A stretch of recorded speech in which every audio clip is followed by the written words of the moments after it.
ਸਭ ਤੋਂ ਵੱਡਾ ਰੀਜ਼ਨਸ ਤੁਹਾਡੀ ਜਿੰਨੀ ਵੀ, ਚਾਹੇ ਉਹ ਪੀਸੀਓਡੀ ਹੈ ਮੈਮ, ਚਾਹੇ ਉਹ ਐਂਡੋਮੈਟ੍ਰੀਓਸਿਸ ਹੈ, ਚਾਹੇ ਉਹ ਇਨਫਰਟੀਲਿਟੀ ਹੈ, ਚਾਹੇ ਉਹ ਓਬੇਸਿਟੀ ਹੈ, ਚਾਹੇ ਬੱਚਿਆਂ ਦੇ ਹਾਰਮੋਨਲ ਇੰਬੈਲੈਂਸ ਹੈ, ਰੀਜ਼ਨ ਜ਼ਿਆਦਾਤਰ ਦੋ ਹੀ ਮੇਨ ਆਉਂਦੇ ਆ। ਪਹਿਲਾ ਲਾਈਫ ਸਟਾਈਲ ਔਰ ਸੈਕੰਡ ਤੁਹਾਡਾ ਖਾਣ ਪੀਣ ਦਾ। ਜਦੋਂ ਐਂਡੋਮੈਟਰੀਅਮ ਬੱਚੇਦਾਨੀ ਦੇ ਅੰਦਰ ਵਾਲੀ ਜਿਹੜੀ ਝਿੱਲੀ ਆ ਉਸ ਤੋਂ ਇਲਾਵਾ ਬਾਹਰ ਕਿਸੇ ਜਗ੍ਹਾ ਤੇ ਐਬਨੋਰਮਲ ਗਰੋਥ ਹੋ ਜਾਏ ਤਾਂ ਉਸ ਨੂੰ ਅਸੀਂ ਐਂਡੋਮੈਟਰੀਅਮ ਕਹਿੰਦੇ ਹਾਂ। ਇਹਦੇ ਵਿੱਚ ਬੰਦੇ ਨੂੰ ਕੀ ਮਹਿਸੂਸ ਹੁੰਦਾ ਕਿ ਮੇਰੇ ਅੰਦਰ ਕੀ ਚੱਲ ਰਿਹਾ, ਜਾਂ ਕੀ ਸਾਈਨਸ ਨੇ ਜਿਹੜੇ ਆਪਾਂ ਨੂੰ ਆਉਂਦੇ ਨੇ? ਏਜ ਹੈ ਉਹ 15 to 50 ਤੱਕ ਕਦੇ ਵੀ ਹੋ ਸਕਦਾ। ਇਹ ਨਹੀਂ ਬਿਲਕੁਲ ਤੁਸੀਂ ਲੈਣਾ ਕਿ ਜੇ ਤੁਸੀਂ ਕਨਸੀਵ ਕਰ ਚੁੱਕੇ ਹੋ ਤਾਂ ਬਾਅਦ ਵਿੱਚ ਤੁਹਾਨੂੰ ਕਦੇ ਨਹੀਂ ਹੋਏਗਾ। ਔਰ ਕਈ ਵਾਰ ਜਿਹੜੀਆਂ ਬੱਚੀਆਂ ਉਹਨਾਂ ਨੂੰ ਅਰਲੀ ਏਜ 'ਚ ਸਟਾਰਟ ਹੋ ਜਾਂਦਾ, ਤਾਂ ਇਹ ਵੀ ਉਹਦਾ ਇੱਕ ਰੀਜ਼ਨ ਹੋ ਸਕਦਾ। ਤੁਹਾਨੂੰ ਕੀ ਲੱਗਦਾ ਕਿ ਆਪਣੇ ਖਾਣ ਪੀਣ 'ਚ ਕੋਈ ਇਹੋ ਜਿਹਾ ਬਦਲਾਅ ਆਇਆ, ਜਾਂ ਫਿਰ ਸਾਡਾ ਐਟਮੋਸਫੇਅਰ ਇੱਦਾਂ ਦਾ ਹੋ ਗਿਆ ਕਿ ਇਸ ਪ੍ਰੋਬਲਮਸ ਹੁਣ ਸਾਨੂੰ ਜ਼ਿਆਦਾ ਸੁਣਨ ਨੂੰ ਮਿਲ ਰਹੀਆਂ ਨੇ? ਠੀਕ ਹੈ, ਜੰਕ ਫੂਡ ਦੇ ਵਿੱਚ ਮੈਮ ਤੁਸੀਂ ਇਹ ਦੇਖੋ ਕਿ ਹੁਣ ਕਿਹੜਾ ਬੱਚਾ ਔਰ ਕਿਹੜੀ ਆਈਟਮ ਹੈ ਜਿਹਦੇ 'ਚ ਮੇਯੋਨੀਜ਼ ਨਹੀਂ ਪੈਂਦੀ ਔਰ ਉਹ ਪੂਰਾ ਡਾਲਡਾ ਹੈ। ਅਗਰ ਜੇ ਤੁਸੀਂ ਉਹਦੀ ਪ੍ਰੋਸੈਸਿੰਗ ਦੇਖੋ ਤਾਂ ਸ਼ਾਇਦ ਤੁਸੀਂ ਕਦੇ ਨਾ ਖਾਓ। ਔਰ ਪੈਟੀਜ਼ ਹੋ ਗਿਆ, ਇਹ ਸਾਰੀਆਂ ਚੀਜ਼ਾਂ ਨੂੰ ਤੁਹਾਨੂੰ ਅਵੋਇਡ ਕਰਨਾ ਚਾਹੀਦਾ ਕਿਉਂਕਿ ਇਹ ਕਿਤੇ ਨਾ ਕਿਤੇ ਟ੍ਰਿਗਰ ਕਰਦੇ ਆ। ਕਿ ਬਹੁਤ ਸਾਰੀਆਂ ਜਨਾਨੀਆਂ ਡਾਕਟਰ ਕੋਲ ਇਸ ਲਈ ਨਹੀਂ ਜਾਂਦੀਆਂ ਕਿ ਕਿਤੇ ਮੇਰਾ ਟੈਸਟ ਪੋਜ਼ਿਟਿਵ ਨਾ ਆ ਜਾਵੇ, ਹੈ ਨਾ। ਉਹ ਚਾਹੇ ਕੋਈ ਵੀ ਪ੍ਰੋਬਲਮ ਆ, ਉਹਨਾਂ ਨੂੰ ਬਹੁਤ ਡਰ ਲੱਗਦਾ। ਮੇਰੇ ਕੋਲ ਇੱਕ ਪੇਸ਼ੈਂਟ ਇਸ ਸਾਈਡ ਤੋਂ ਵੀ ਸੀਗਾ ਜੀ ਮੈਮ, ਸੰਗਰੂਰ ਤੋਂ ਅੱਗੇ।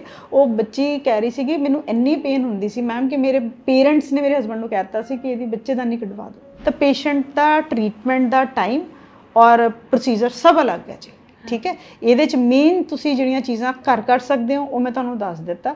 ਸਪੈਸ਼ਲੀ ਸਭ ਨੂੰ ਇਹ ਅਵੇਅਰ ਕਰਨਾ ਚਾਹੁੰਦੀ ਹਾਂ ਕਿ ਜਿਸ ਬੱਚੇ ਦੀ ਵੀ ਵੈਲਿਊ ਥੋੜ੍ਹੀ ਜ਼ਿਆਦਾ ਆ ਰਹੀ ਹੈ ਉਹ 110% ਹੈ ਕਿ ਕੈਂਸਰ ਪੇਸ਼ੈਂਟ ਵੱਲ ਨਹੀਂ ਜਾ ਰਿਹਾ।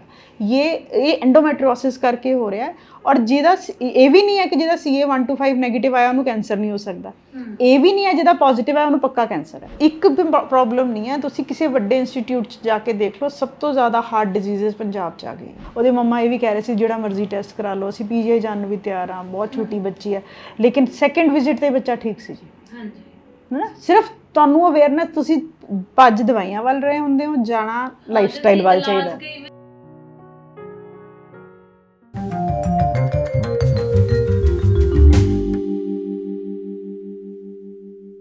ਸਤਿ ਸ਼੍ਰੀ ਅਕਾਲ, ਮੈਂ ਰੁਪਿੰਦਰ ਕੌਰ ਸੰਧੂ। ਪ੍ਰੋਗਰਾਮ ਸਿਹਤ ਸੱਚ ਤੁਹਾਨੂੰ ਜੀ ਆਇਆਂ ਨੂੰ।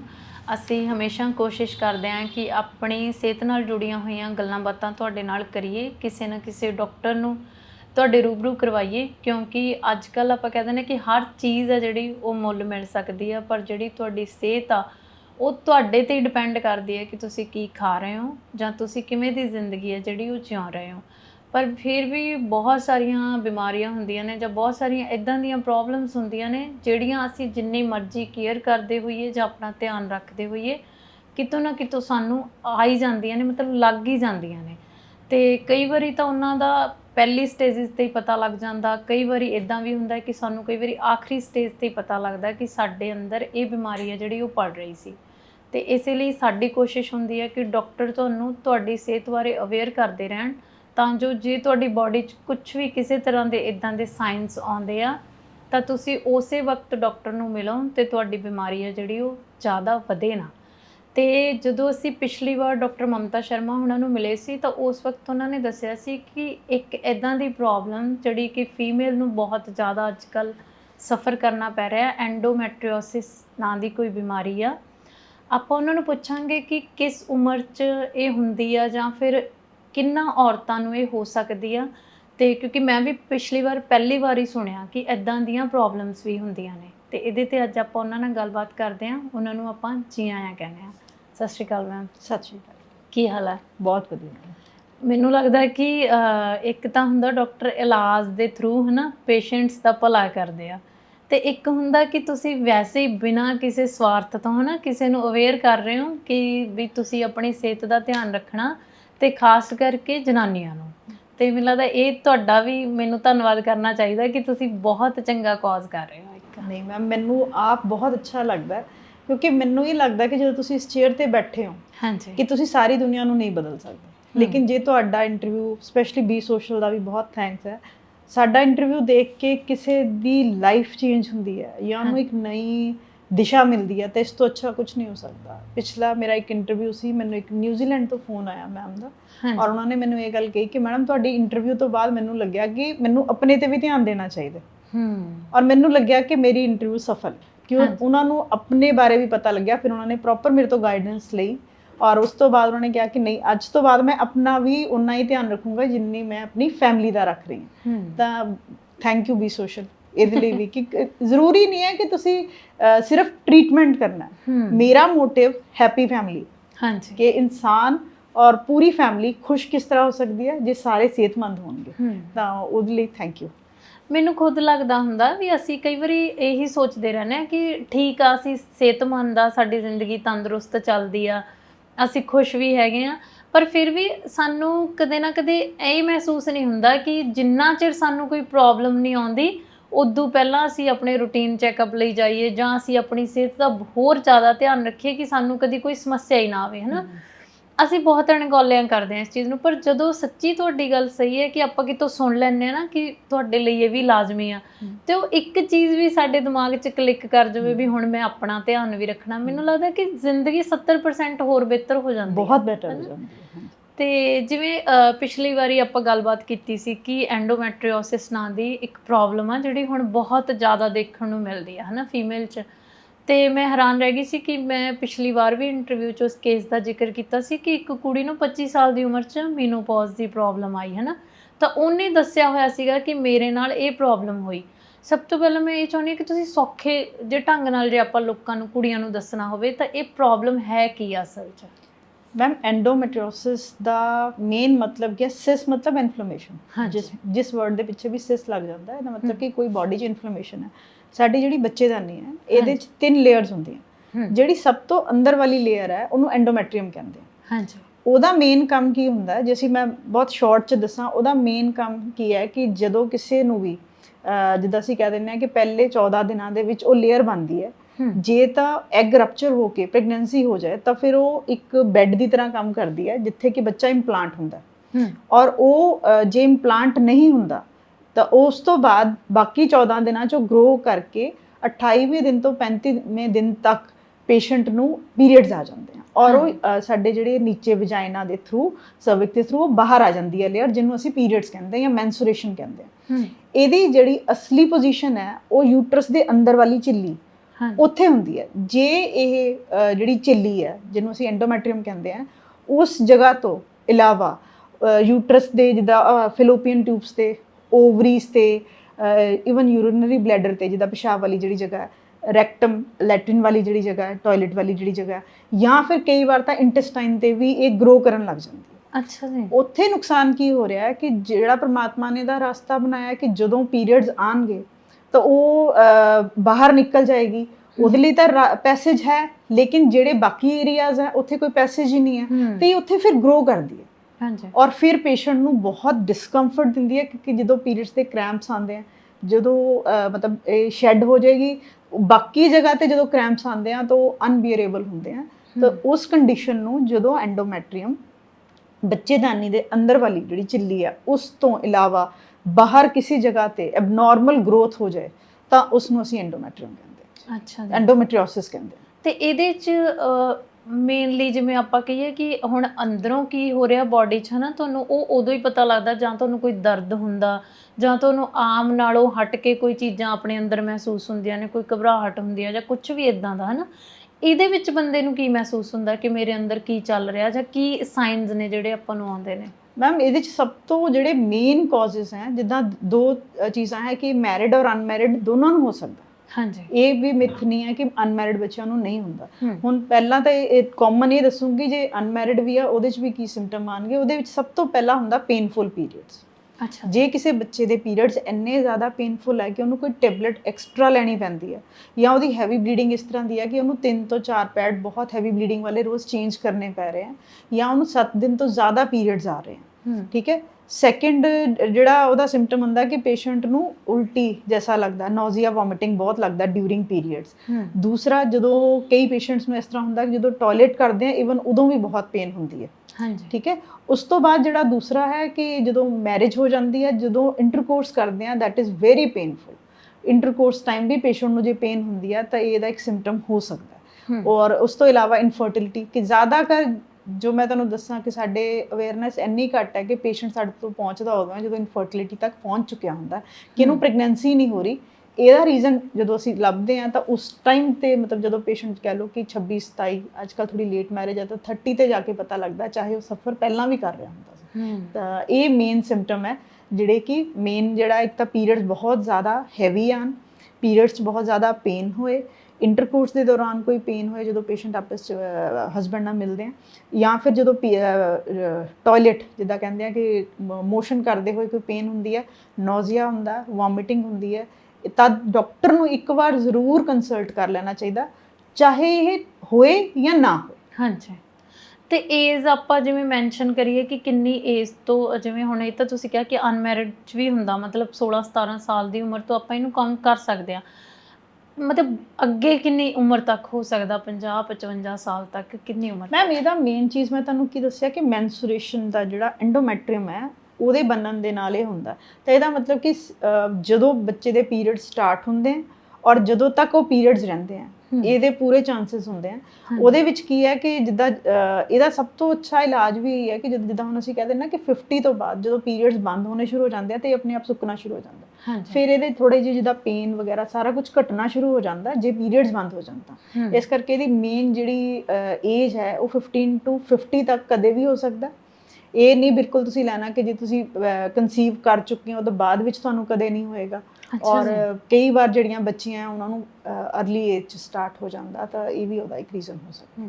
ਇੱਕ ਚੀਜ਼ ਹੋਰ ਮੈਂ ਜਿਵੇਂ ਪੁੱਛਣਾ ਚਾਹੁੰਦੀ ਹਾਂ ਕਿ ਕਈ ਵਾਰੀ ਆਪਾਂ ਨੂੰ ਲੱਗਦਾ ਹੁੰਦਾ ਨਾ ਕਿ ਇਸ ਚੀਜ਼ ਬਾਰੇ ਸੁਣ ਲਿਆ ਪਰ ਮੈਨੂੰ ਨਹੀਂ ਹੋ ਸਕਦੀ, ਹੈ ਨਾ, ਵੀ ਉਦੋਂ ਆਪਾਂ ਨੂੰ ਕਈ ਵਾਰੀ ਦੱਸਣਾ ਵੀ ਪੈਂਦਾ ਕਿ ਇੰਨਿਆਂ 'ਚੋਂ ਇੰਨੇ ਲੋਕਾਂ ਨੂੰ ਇਹ ਪ੍ਰੋਬਲਮ ਹੋ ਰਹੀ ਆ, ਮਤਲਬ ਹਰ ਬੰਦੇ ਨੂੰ ਜਾ ਕੇ ਆਪਣਾ ਚੈੱਕਅਪ ਕਰਾਉਣਾ ਜ਼ਰੂਰੀ ਆ।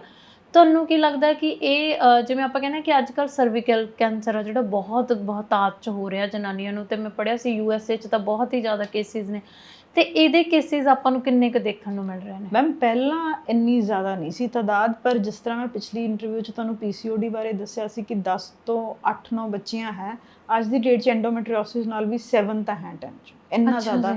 ਔਰ ਇਹ ਤੁਸੀਂ ਪਲੀਜ਼ ਇਹ ਨਾ ਸੋਚ ਕੇ ਚੱਲਣਾ ਕਿ ਇਹ ਪੰਜਾਬ ਜਾਂ ਇੰਡੀਆ 'ਚ ਵੱਧ ਰਿਹਾ, ਅਬਰੋਡ 'ਚ ਵੀ ਇਹਦੇ ਬਹੁਤ ਕੇਸਿਸ ਹੈ। ਹਾਂਜੀ, ਉੱਥੇ ਵੀ ਉਹ ਐਕਚੁਅਲੀ ਉਹਨਾਂ ਦਾ ਕਲਚਰ ਆ ਗਿਆ ਸਾਡੇ 'ਚ।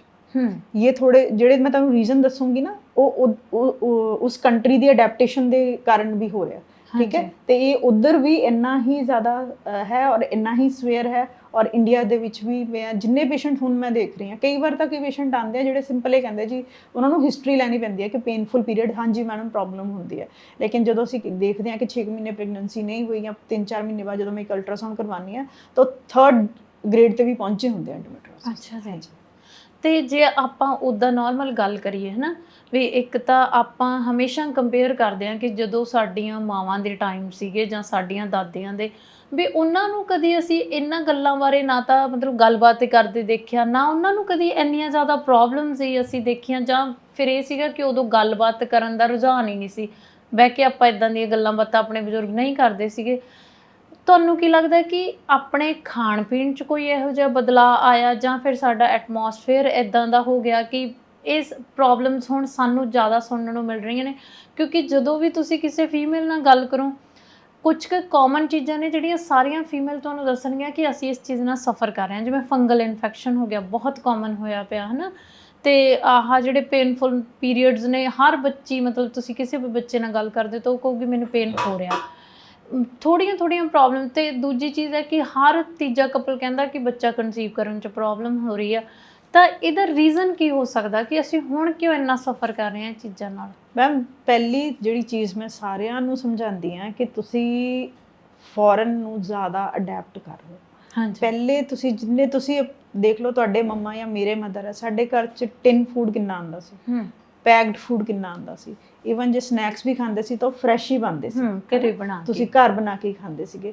ਸਭ ਤੋਂ ਵੱਡਾ ਰੀਜ਼ਨਸ ਤੁਹਾਡੀ ਜਿੰਨੀ ਵੀ, ਚਾਹੇ ਉਹ PCOD ਹੈ ਮੈਮ, ਚਾਹੇ ਉਹ ਐਂਡੋਮੈਟਰੀਓਸਿਸ ਹੈ, ਚਾਹੇ ਉਹ ਇਨਫਰਟੀਲਿਟੀ ਹੈ, ਚਾਹੇ ਉਹ ਓਬੇਸਿਟੀ ਹੈ, ਚਾਹੇ ਬੱਚਿਆਂ ਦੇ ਹਾਰਮੋਨਲ ਇੰਬੈਲੈਂਸ ਹੈ, ਰੀਜ਼ਨ ਜ਼ਿਆਦਾਤਰ 2 ਹੀ ਮੇਨ ਆਉਂਦੇ ਆ। ਪਹਿਲਾ ਲਾਈਫ ਸਟਾਈਲ ਔਰ ਸੈਕੰਡ ਤੁਹਾਡਾ ਖਾਣ ਪੀਣ ਦਾ। ਅਡਲਟ੍ਰੇਸ਼ਨ ਅਸੀਂ ਕਹਿ ਰਹੇ ਹਾਂ ਕਿ ਹਾਂ ਅਡਲਟ੍ਰੇਸ਼ਨ ਵੀ ਇੱਕ ਹੱਦ ਤੱਕ ਬਹੁਤ ਇੰਡੀਆ 'ਚ ਵੱਧ ਗਈ ਹੈ, ਲੇਕਿਨ ਫੋਰਨ 'ਚ ਅਡਲਟ੍ਰੇਸ਼ਨ ਤਾਂ ਨਹੀਂ ਹੈ ਨਾ, ਉੱਥੇ ਵੀ ਇਹ ਕੇਸਿਸ ਆ। ਤਾਂ ਉੱਥੇ ਜਿਹੜੇ ਰੀਜ਼ਨ ਹੈ ਔਰ ਇੱਥੇ ਜਿਹੜੇ ਕਾਮਨ ਰੀਜ਼ਨ ਹੈ, ਉਹਨਾਂ 'ਚ ਸਭ ਤੋਂ ਪਹਿਲਾ ਜਿਹੜਾ ਤੁਹਾਡਾ ਰੀਜ਼ਨ ਹੈ ਨਾ, ਦੈਟ ਇਜ਼ ਜੰਕ ਫੂਡ। ਠੀਕ ਹੈ, ਜੰਕ ਫੂਡ ਦੇ ਵਿੱਚ ਮੈਮ ਤੁਸੀਂ ਇਹ ਦੇਖੋ ਕਿ ਹੁਣ ਕਿਹੜਾ ਬੱਚਾ ਔਰ ਕਿਹੜੀ ਆਈਟਮ ਹੈ ਜਿਹਦੇ 'ਚ ਮੇਯੋਨੀਜ਼ ਨਹੀਂ ਪੈਂਦੀ ਔਰ ਉਹ ਪੂਰਾ ਡਾਲਡਾ ਹੈ। ਅਗਰ ਆਪ ਜੇ ਤੁਸੀਂ ਉਹਦੀ ਪ੍ਰੋਸੈਸਿੰਗ ਦੇਖੋ ਤਾਂ ਸ਼ਾਇਦ ਤੁਸੀਂ ਕਦੇ ਨਾ ਖਾਓ, ਲੇਕਿਨ ਉਹ ਸਵਾਦ ਇੰਨਾ।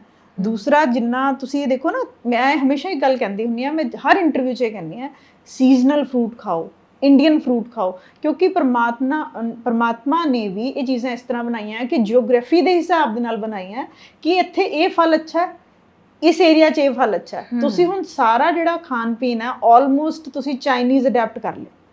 ਠੀਕ ਹੈ, ਤੁਸੀਂ ਮੈਦਾ ਕਿੰਨਾ ਖਾ ਰਹੇ ਹੋ, ਤੁਸੀਂ ਜਿੰਨੀ ਵੀ ਸਨੈਕਸ ਹੈ ਆਲਮੋਸਟ ਹਰ ਚੀਜ਼ ਮੈਦੇ ਨਾਲ ਬਣ ਰਹੀ ਹੈ, ਜਦਕਿ ਇੰਡੀਅਨ ਜਿਹੜਾ ਉਹ ਹੈ ਉਹਦੇ 'ਚ ਲਾਈਫ ਸਟਾਈਲ ਦੇ ਵਿੱਚ ਰਾਈਸ ਜਾਂ ਵੀਟ ਜਾਂ ਜਵਾਰ ਜਾਂ ਇਹ ਮਿਲਟ, ਇਹ ਸਾਰੀਆਂ ਚੀਜ਼ਾਂ ਸੀਗੀਆਂ।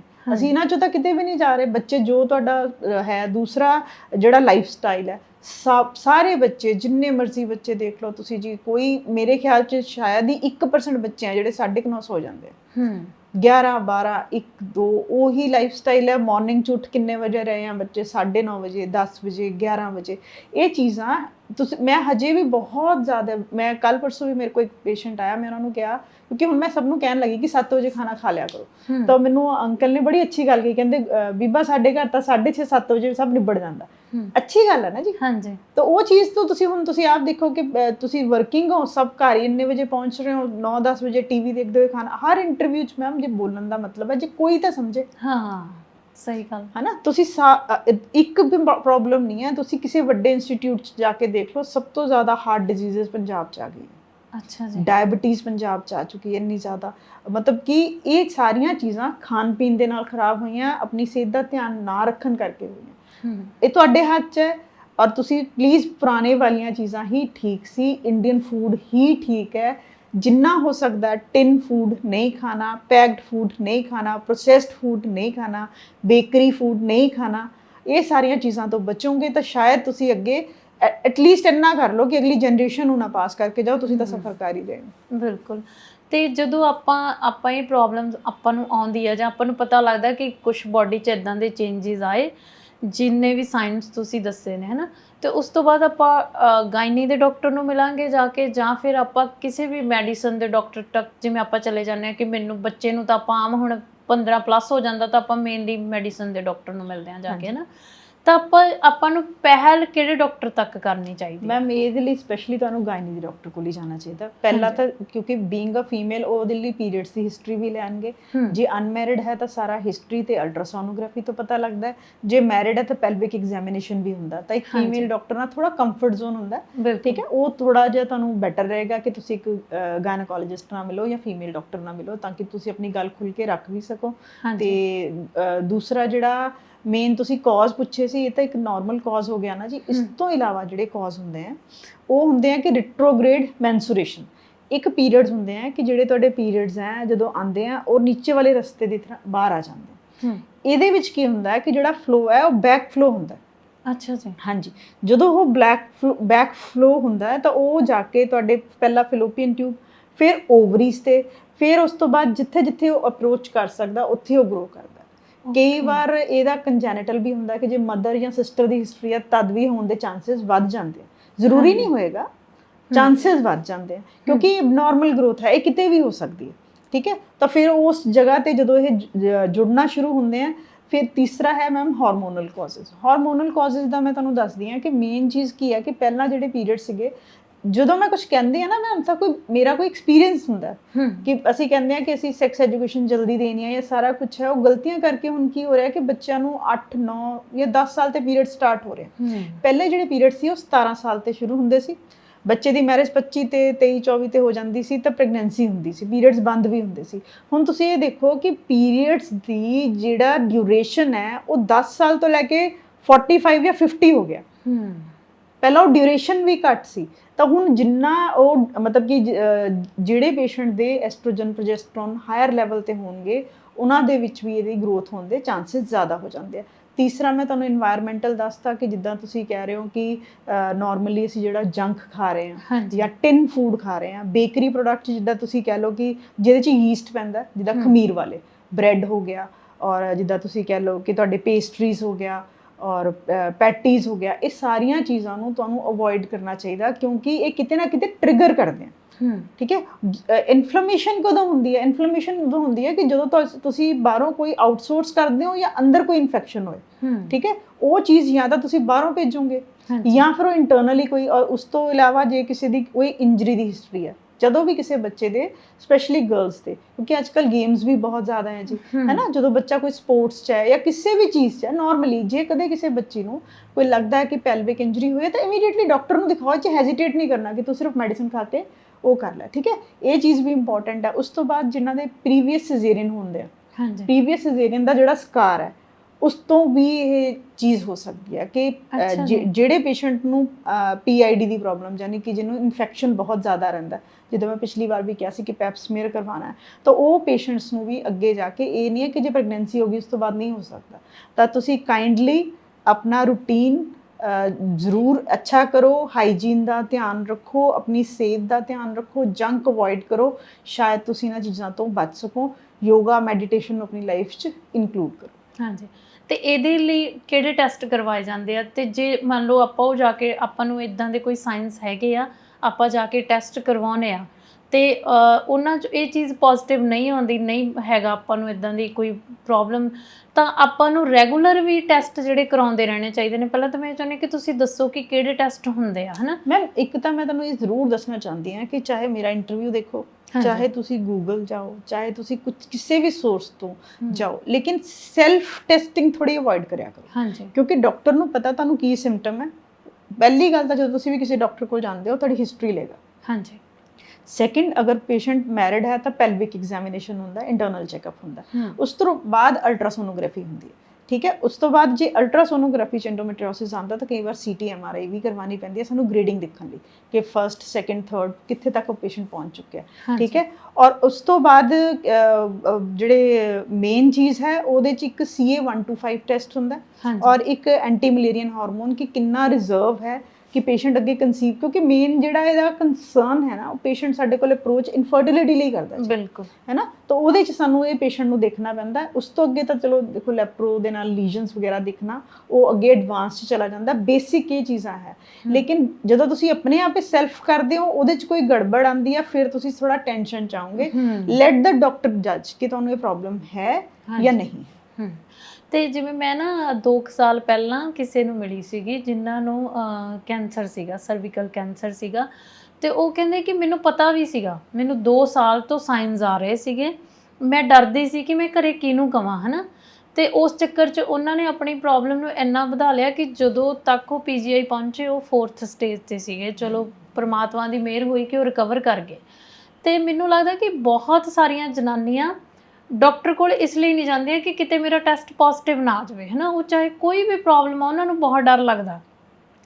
ਮੈਂ ਚਾਹੁੰਦੀ ਹਾਂ ਕਿ ਥੋੜ੍ਹਾ ਜਿਹਾ ਤੁਸੀਂ ਸੌਖੇ ਢੰਗ ਨਾਲ, ਜੇ ਆਪਾਂ ਕਿਸੇ ਵੀ ਫੀਮੇਲ ਨੂੰ ਮਤਲਬ ਕਨਵਿੰਸ ਕਰ ਸਕੀਏ ਕਿ ਜੇ ਤੁਹਾਨੂੰ ਇਹ ਚੀਜ਼ ਲੱਗਦੀ ਆ, ਤੁਸੀਂ ਜਾ ਕੇ ਫੈਮਿਲੀ 'ਚ ਕਿਸੇ ਨੂੰ ਮਤਲਬ ਕਹਿਣ ਤੋਂ ਝਿਜਕਦੇ ਹੋ, ਕਿਸੇ ਇੰਟਰਵਿਊ ਨੂੰ ਤੁਸੀਂ ਨਹੀਂ ਦੇਖਿਆ ਜਿੱਥੋਂ ਤੁਹਾਨੂੰ ਨਹੀਂ ਪਤਾ ਲੱਗਿਆ ਕਿ ਮੈਨੂੰ ਇਹ ਪ੍ਰੋਬਲਮ ਆ, ਤਾਂ ਤੁਸੀਂ ਆਮ ਰੈਗੂਲਰ ਕਿੰਨੇ ਕੁ ਸਮੇਂ ਬਾਅਦ ਕਿਸੇ ਗਾਇਨੀ ਦੇ ਡਾਕਟਰ ਨੂੰ ਜਾ ਕੇ ਤੁਹਾਨੂੰ ਲਾਈਫ 'ਚ ਮਿਲਣਾ ਚਾਹੀਦਾ ਕਿ ਹਾਂ, ਜੇ ਤੁਹਾਡੀ ਫੈਮਿਲੀ ਵੀ ਨਹੀਂ ਜਾ ਰਹੀ, ਤੁਹਾਨੂੰ ਆਪ ਨੂੰ ਵੀ ਨਹੀਂ ਪਤਾ ਕਿ ਬੋਡੀ 'ਚ ਕੋਈ ਚੇਂਜ ਆ, ਕੋਈ ਸਾਈਨ ਨਹੀਂ ਦਿਸ ਰਿਹਾ, ਤਾਂ ਨਾਰਮਲੀ ਤੁਸੀਂ ਗਾਇਨੀ ਦੇ ਡਾਕਟਰ ਨੂੰ ਕਿੰਨੇ ਸਮੇਂ ਬਾਅਦ ਮਿਲਦੇ ਰਹੋ? ਮੈਮ ਦੇਖੋ, ਮੈਂ ਤੁਹਾਨੂੰ ਪਿਛਲੀ ਇੰਟਰਵਿਊ 'ਚ ਵੀ ਕਿਹਾ ਸੀ ਕਿ 3 ਸਟੇਜਸ ਹੁੰਦੇ ਆ। ਇੱਕ ਹੁੰਦੀ ਹੈ ਕਿ ਜਦੋਂ ਪੀਰੀਅਡ ਸਟਾਰਟ ਹੁੰਦੇ ਆ, ਇੱਕ ਜਦੋਂ ਮੈਰਿਜ ਦਾ ਟਾਈਮ ਹੁੰਦਾ, ਇੱਕ ਮੀਨੋਪੌਜ਼ਲ ਏਜ ਹੈ। ਲੇਕਿਨ ਐਜ਼ ਸੱਚ ਜੋ ਅੱਜ ਕੱਲ੍ਹ ਦਾ ਸਾਡਾ ਲਾਈਫ ਸਟਾਈਲ ਹੈ ਜਾਂ ਜੋ ਸਾਡਾ ਕਲਚਰ ਬਣ ਗਿਆ, ਇੱਕ ਵਿਜ਼ਿਟ ਸਾਲ 'ਚ ਆਪਣੇ ਗਾਇਨੋਕੋਲੋਜਿਸਟ, ਦੇਖੋ ਅੱਜ ਕੱਲ੍ਹ ਤਾਂ ਮੈਮ ਹੈਲਥ ਇੰਸ਼ੋਰੈਂਸ ਵੀ ਹੈ। ਤੁਸੀਂ ਹੈਲਥ ਇੰਸ਼ੋਰੈਂਸ ਕਰਾਉਂਦੇ ਹੋ ਤਾਂ ਉਹ ਤਾਂ ਆਪ ਹੀ ਕਹਿ ਰਿਹਾ ਕਿ ਸਾਲ 'ਚ ਇੱਕ ਪੈਨਲ ਤੁਹਾਨੂੰ ਫ੍ਰੀ ਦੇਵਾਂਗੇ। ਤਾਂ ਤੁਸੀਂ ਇਸ ਡਰ ਤੋਂ ਕਿ ਕੁਝ ਪੋਜ਼ਿਟਿਵ ਨਾ ਆ ਜਾਓ ਤੁਸੀਂ ਉਹਨੂੰ ਇਗਨੋਰ ਕਰ ਰਹੇ ਹੋ, ਤਾਂ ਫਿਰ ਇਹ ਤਾਂ ਗਲਤ ਹੈ ਨਾ ਜੀ। ਜਦ ਗਵਰਨਮੈਂਟ ਹੈਲਪ ਕਰ ਰਹੀ ਹੈ, ਪਾਲਿਸੀਜ਼ ਹੈਲਪ ਕਰ ਰਹੀਆਂ, ਤਾਂ ਇਹ ਕਹਿਣ 'ਚ, ਔਰ ਸਭ ਤੋਂ ਮੈਮ ਇੱਕ ਨਾ ਮੈਂ ਪੇਸ਼ੈਂਟ ਨੂੰ ਬਹੁਤ ਪਿਆਰ ਨਾਲ ਸਮਝਾ ਰਹੀ ਹਾਂ ਕਿ ਜਦੋਂ ਕੋਈ ਡਾਕਟਰ ਤੁਹਾਡਾ ਟੈਸਟ ਕਰਵਾਉਂਦਾ ਹੈ ਨਾ, ਤੁਸੀਂ ਛੱਡੋ, ਡਾਕਟਰ ਵੀ ਪ੍ਰੇ ਕਰ ਰਿਹਾ ਹੁੰਦਾ ਕਿ ਤੁਹਾਡਾ ਨੈਗੇਟਿਵ ਹੈ। ਹਾਂ, ਤੇ ਅਸੀਂ ਉਹ ਟੈਸਟ ਦੇ ਨਾਂ ਤੋਂ ਹੀ ਘਬਰਾ ਜਾਂਦੇ। ਤੁਸੀਂ ਮੇਨ ਇਹ ਕਹਿ ਦਿੰਦੇ ਹੋ ਕਿ ਹਨਾ ਕਿ ਸ਼ਾਇਦ ਇਹਦੇ ਨਾਲ ਪੈਸੇ ਖਰਾਬ ਹੋ ਗਏ। ਡੋਂਟ, ਮਤਲਬ ਤੁਸੀਂ ਇਹ ਸੋਚੋ ਕਿ ਜੇ ਕੋਈ ਟੈਸਟ ਮਹਿੰਗਾ ਕੋਈ ਡਾਕਟਰ ਕਰਵਾ ਰਿਹਾ, ਜਿੱਦਾਂ ਕਿਸੇ ਪੇਸ਼ੈਂਟ ਨੂੰ, ਪਿੱਛੇ ਇੱਕ ਪੇਸ਼ੈਂਟ ਆਇਆ ਸੀ ਜਿਹਦਾ weight ਰਿਡਿਊਸ ਹੋ ਰਿਹਾ ਸੀ, ਹੇਅਰ ਫਾਲ ਸੀ, ਤਾਂ ਸਾਨੂੰ ਉਹ ਟੈਸਟ ਕਰਵਾ ਕੇ, ਕਿਉਂਕਿ ਜੇ ਤੁਸੀਂ ਇਹ ਦੇਖੋ ਨਾ ਕਿ ਕਿਸੇ, ਮੇਰੇ ਕੋਲ ਇੱਕ ਪੇਸ਼ੈਂਟ ਆਇਆ ਮੈਮ, ਉਹਨੂੰ ਮੈਂ ਦੇਖਿਆ, ਮਤਲਬ ਮੈਂ ਥੋੜਾ ਪੈਲਵਿਕ ਐਗਜ਼ਾਮੀਨੇਸ਼ਨ ਤੋਂ ਹੀ ਕਿਹਾ, ਮੈਂ ਕਿਹਾ ਮੈਨੂੰ ਨਾ ਥੋੜਾ ਸਾ ਠੀਕ ਨਹੀਂ ਲੱਗਿਆ, ਤੁਸੀਂ ਇੱਕ ਵਾਰੀ ਇਹਦਾ ਅਲਟਰਾਸਾਊਂਡ ਕਰਵਾ ਕੇ ਆਓ, ਹੈ ਨਾ। ਔਰ ਵੈਸੇ ਐਸ ਸੱਚ ਮੈਂ, ਜਦੋਂ ਉਹਦੀ ਏਜ ਹੀ 23-24 ਸਾਲ ਹੈ ਜੀ, ਇੱਕ ਬੱਚਾ ਉਹਦਾ 6 ਮਹੀਨੇ ਦਾ, ਅਦਰਵਾਈਜ਼ ਮੈਂ ਕਹਿੰਦੀ ਕਿ ਜੀ ਇਹਨੂੰ ਥੋੜਾ ਜਿਹਾ ਪੇਨ ਹੈ, ਤੁਸੀਂ ਪਹਿਲਾਂ ਮੈਡੀਸਨ ਲੈ ਕੇ ਦੇਖ ਲਓ, ਫਿਰ ਆਪਾਂ ਦੇਖਦੇ ਹਾਂ। ਪਰ ਮੈਨੂੰ ਨਹੀਂ ਠੀਕ ਲੱਗਿਆ, ਮੈਂ ਅਲਟਰਾਸਾਊਂਡ ਲਈ ਭੇਜਿਆ, ਔਰ ਅਲਟਰਾਸਾਊਂਡ 'ਚ ਮੈਮ ਉਹਦਾ second stage of CA C. ਅੱਛਾ ਜੀ। ਔਰ ਏਜ ਕਿੰਨੀ ਹੈ?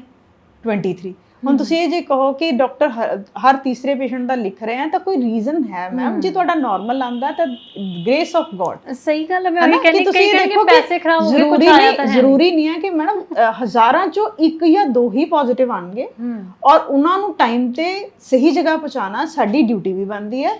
ਤੁਸੀਂ ਇਹ ਨਾ ਸੋਚਣਾ ਕਿ ਇਹ ਚੀਜ਼ ਬਿਨਾਂ ਗੱਲ ਤੋਂ ਕਰਵਾਈ ਗਈ ਹੈ, ਕਿਉਂਕਿ ਜੋ ਤੁਹਾਡਾ ਖਾਣ ਪਾਨ ਹੈ, ਜੋ ਤੁਹਾਡਾ ਲਾਈਫ ਸਟਾਈਲ ਹੈ, ਯੂ ਨੈਵਰ ਨੋ।